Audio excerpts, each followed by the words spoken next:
It is college football's version of the NFL draft. And of course, it's the second version with the first signing day in December over the last 4 years, but there's still some big catches out there. And Ole Miss grabbed one today. We got Jake Evans on the line from the Rebel Walk to help us break down Lane Kiffin's efforts on the recruiting trail. Jake, how you doing today? Mark, I'm having a great day. I'm having a great day. You know, National Signing Day is not always something that goes particularly well for the Rebels. There's been a lot of years where we've kind of been plagued with the whole, getting a hat on the table but not being picked type of situation. We've had that play out against us more times than I can count in my life. But yeah, today, MALONE, the big fish for the Rebels, he picked up the right hat today, so all is well. Yeah, so not necessarily out of the a part of the country that we would expect Ole Miss to be getting a top 5 player at his position. Yeah, no, and like we were kind of talking about there earlier, I think that I think that you can credit a lot of that to Chris Partridge, Ole Miss's co-defensive coordinator. I think he's got a lot of roots up in the Midwest and the Northeast, having been at Michigan for the last handful of years. I think he's got a lot of ties with a lot of good players like Malone, and I think, like I said, we can credit a lot of this to him. Like you said, kids from 1,100 miles away. He's only been to campus a handful of times, and it was all on his own dime, getting himself down here. But yeah, when it came down to it, it was Ole Miss and Texas A&M. And the unique thing about this guy, he's 6'4", 300 pounds. He's an interior defensive lineman with SEC, size, skill set, everything. But he's also a heck of a baseball player. And that was that was kind of the big wild card in all of this was, which sport was going to weigh more heavily. A lot of the rumors said that he preferred Texas A&M football, but Ole Miss baseball a lot more. So really it was kind of coming down to the last second. Everybody was trying to get their inside information, from all the sources and everything, and he kept it pretty tight. He kept it close to the chest, and I really don't think anybody knew for certain until he picked up the hat. Well, with those measurements, I'm sure he can hit a baseball a country mile. I sure hope so. I sure hope so. We're excited to see. He's missing his spring baseball season right now. Tore his ACL back in the fall. Recovery's going well, everything like that. He's on schedule, but he won't be playing baseball in the spring. So I guess, for Rebel football fans, that's good. Give him some extra time to kind of work himself back, get ready to, play SEC football. So, because of that, I think it's a long shot that he'll play this year in football. But then again, I wouldn't be surprised if he gets healthy and he learns the system, he fits in physically and athletically just as well as anybody else on that defensive line. Okay, we're not going to put any kind of damper or downer on this class and try to compare it to the rest of the SEC West, because that's crazy. It's the 18th rated class in the country. Mm-hmm. It's number 7 in the SEC. But when you get into the top 20 in the country, that's a pretty significant step right there. Yeah, and like I think we talked about it when we were on here last time. This is a great sign for the future. This is something that Ole Miss has been starving for the last 5 or 6 years. Really ever since Hugh Freeze was here.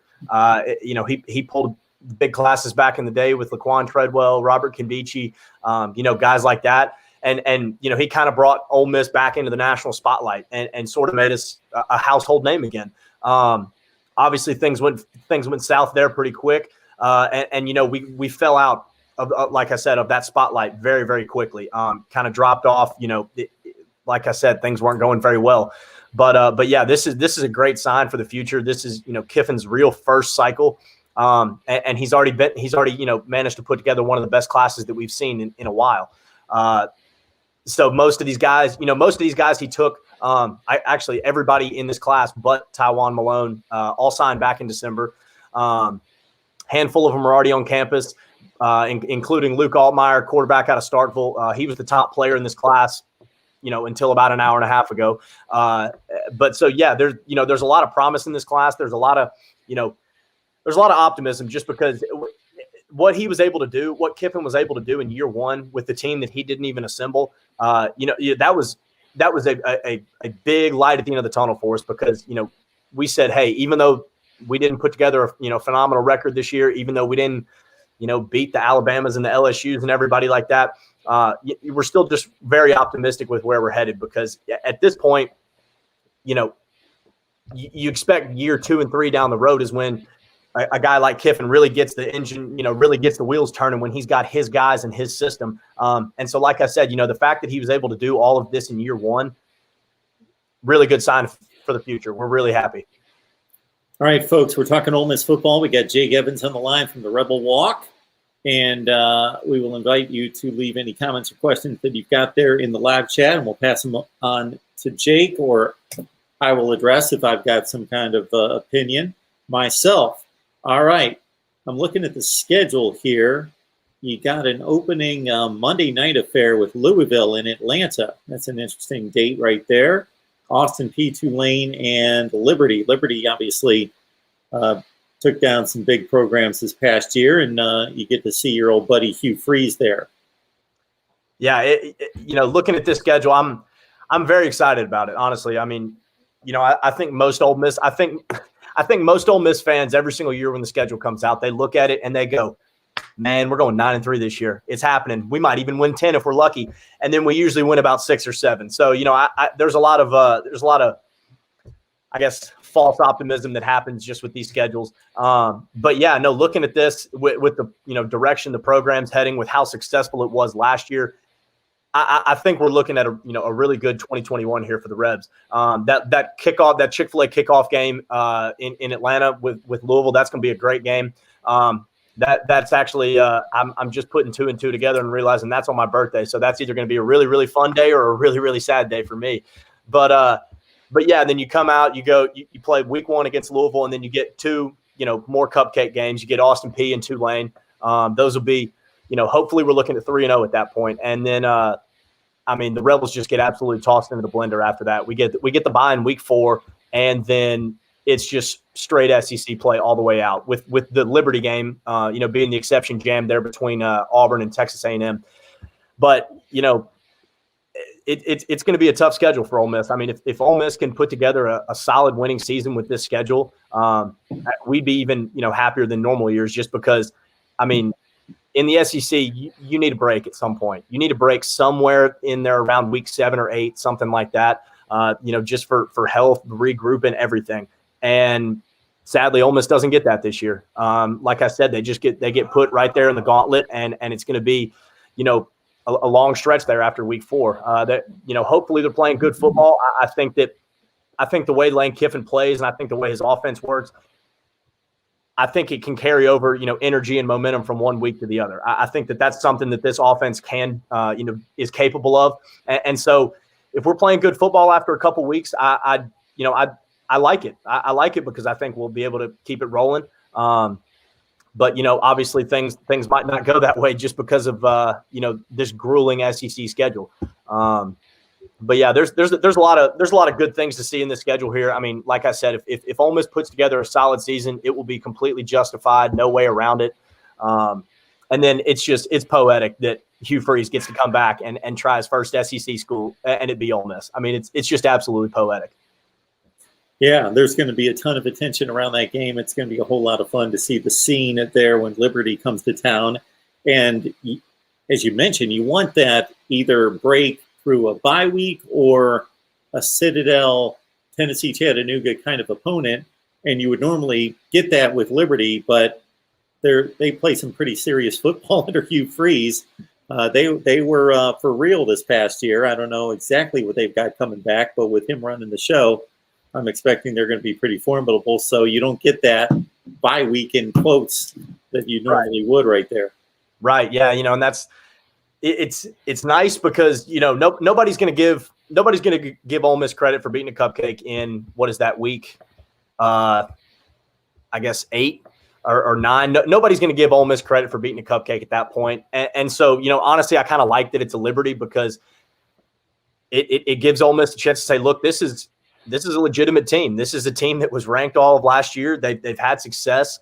And so, I really think it would be, obviously it's not going to look as good as an SEC win, but that's a win that you can actually kind of hang your hat on and go, hey, look, we beat a pretty solid team that a lot of people are looking at.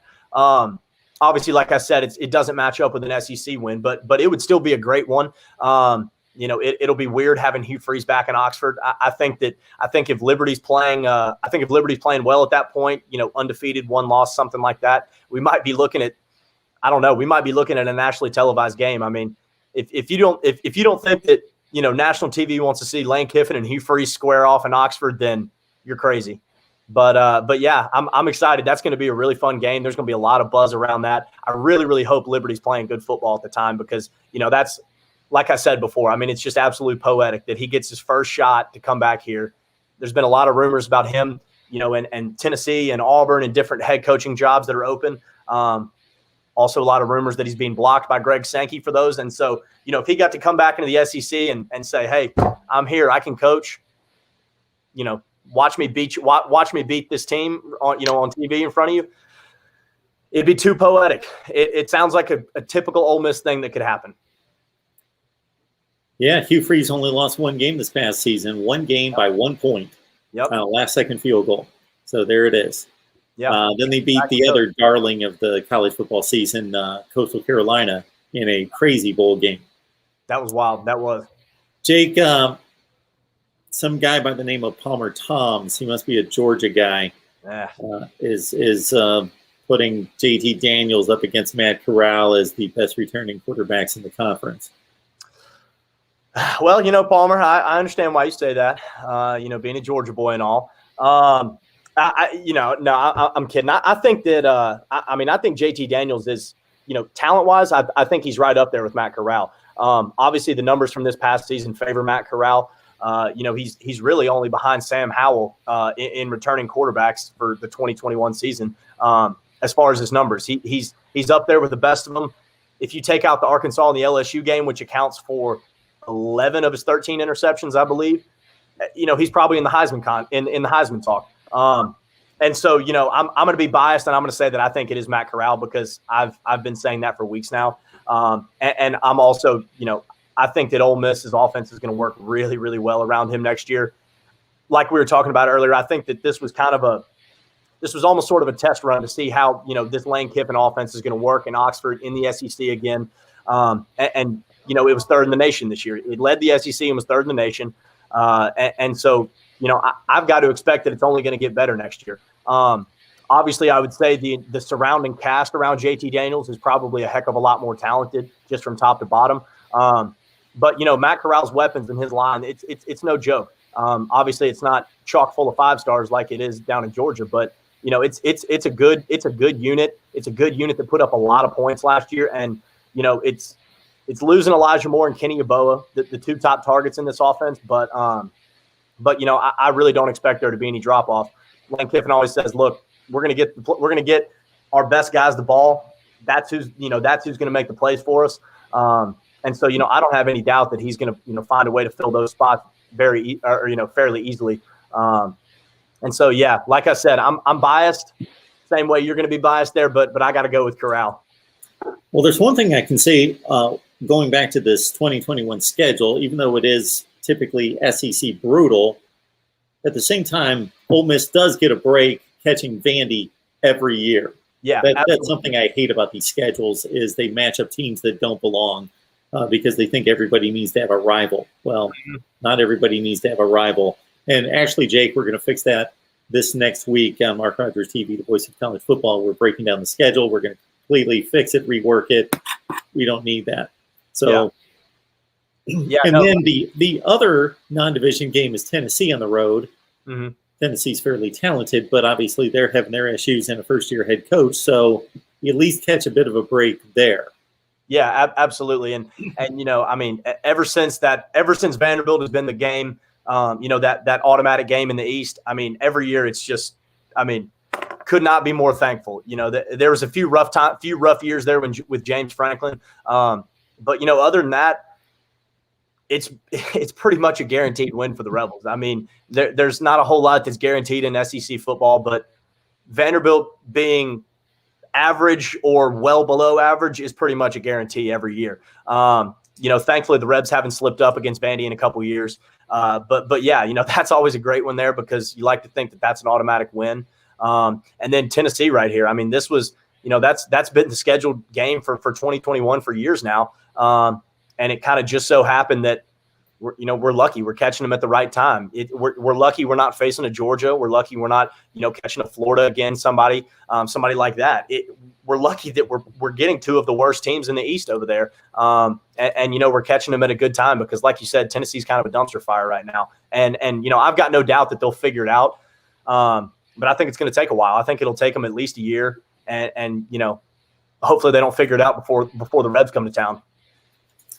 Ole Miss has signed one of the top 5 defensive tackles in the nation, TYWONE MALONE, out of North Bergen there in New Jersey. We got Jake Evans on the line from the Rebel Walk to help us break down the 2021 recruiting class, 18th in the nation according to 247 Sports, and a 2021 schedule that features Louisville out of the gate in Atlanta on Jake's birthday, no less. Let's keep that in mind, everyone.